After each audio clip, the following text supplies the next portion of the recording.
Hello बच्चों, चलिए प्रश्न को देखते हैं। प्रश्न है हमारे पास, नियत गुणनफल परिकलित कीजिए। प्रश्न में हमें दो अवयव दे रखी है और दोनों अवयवों का गुणनफल ज्ञात करना है। प्रथम अवयव के अवयव है 1 - 2, 2 और 3 एवं द्वितीय अवयव के अवयव है 1 2 3, 2 3 1। चलिए सर्वप्रथम हम प्रश्न के लिए मुख्य अवधारणा लिखते हैं।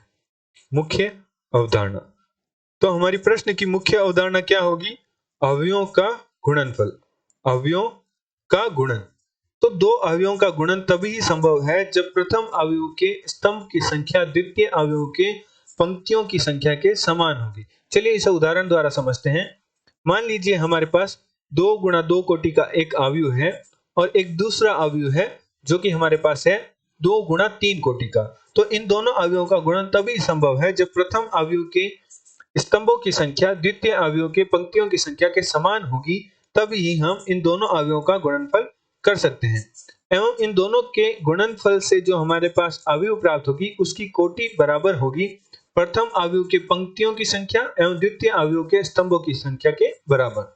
मान लीजिए हमारे पास प्रथम अवयव है जिसके अवयव है A, B, C और D एवं द्वितीय अवयव है जिसके द्वितीय अवयव के अवयव है हमारे पास X, Y, Z और WPQ। तो हमने ये अवयव मान लिए। तो इन दोनों अवयवों का गुणनफल किस प्रकार होगा? प्रथम अवयव के प्रथम पंक्ति के अवयवों की गुणा द्वितीय अवयव के प्रथम स्तंभ के संगत अवयवों के गुणनफल के योग से हमारे पास प्रथम पंक्ति प्रथम स्तंभ के अवयव का मान प्राप्त होगा, अर्थात A की गुणा X से प्लस B की गुणा W से।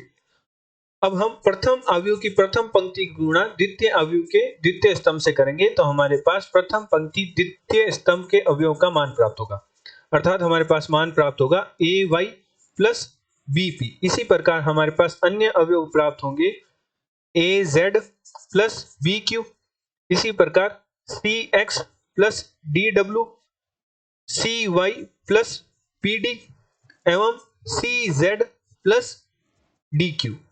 इस प्रकार हम दो अवयवों का गुणनफल करते हैं। अतः प्रश्नानुसार प्रश्न में हमें दो अवयव दे रखी है, जहां हमारी प्रथम अवयव है उसके अवयव है 1 - 2, 2 और 3 एवं द्वितीय अवयव दे रखी है जिसके अवयव है 1 2 3, 2 3 1। तो हमारी प्रथम अवयव की कोटि क्या है?